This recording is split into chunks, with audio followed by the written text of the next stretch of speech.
Nelson Mandela wrote in his autobiography, "Ethiopia always has a special place in my imagination, and the prospect of visiting Ethiopia attracted me more strongly than a trip to France, England, and America combined."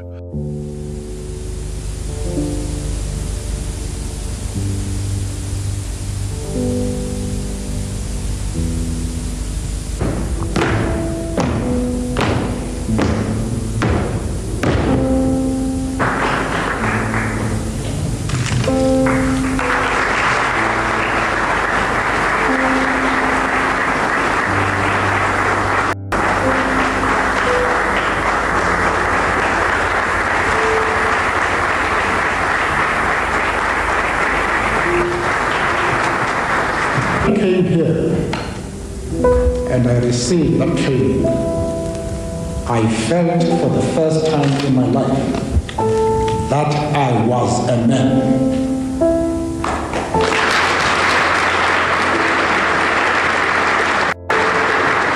Ethiopia has always been the center where African liberation movements were trained.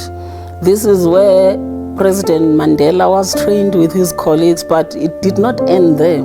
Most of our soldiers then, both from PAC and Umkhonto weSizwe, were trained in Ethiopia. Most of our pilots were trained in Ethiopia, who went on to fly the Boeing, Zimbabwean Boeing, who went on to fly for the Emirates. They were trained here in Ethiopia. But Ethiopia did not only support South Africa and the liberation movements in theory, but it also supported South Africa in kindness, supported South Africa in many logistical items. Some of our cadres carried the Ethiopian passport and they were able to go around the world and talk about the atrocities that were then taking place in South Africa during the apartheid regime. And Ethiopia has always been at the center of peace and security. And as now we have joined the Peace and Security Council in South Africa, we have vouched and to work together with Ethiopia.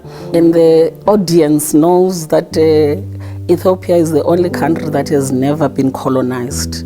And hence, in 1962, they were able, and even then, as in 1962, they had a formidable police force.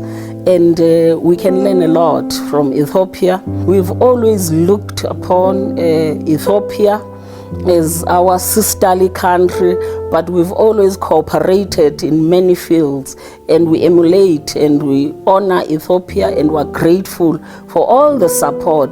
We will forever be indebted. But I must also commend and thank Captain who protected President Mandela, who never sold out President Mandela, who protected him until the end, even though they were trying so hard to buy him so that he can assassinate our former president. They did not only train President Mandela, but there were other African statesmen that were trained here. So we're very thankful even this interview is happening at the center where President Mandela used to come to this library and read about African politics, and read about the resilience of the people of Ethiopia, and read about the resilience of the people of the continent.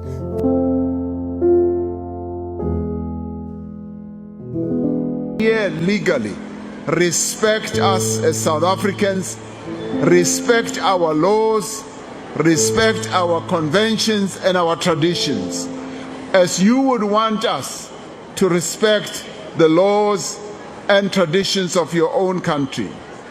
As a nation that defeated colonialism and apartheid through international solidarity, we carry a responsibility to advance constitutional values beyond our borders. So we then therefore say, yes, let us allow our laws to take their course. We have already set in place the way in which we will be able to deal with those who are in our country illegally. We remain committed to multilateralism, to respect for international law and principled diplomacy. International law was born from the devastation of global conflict. It is a shield for all countries in the world, regardless of their size or influence. True multilateralism demands respect for diversity while remaining firm in the core principles of sovereignty, of human rights, of freedom, of accountability, and peaceful coexistence.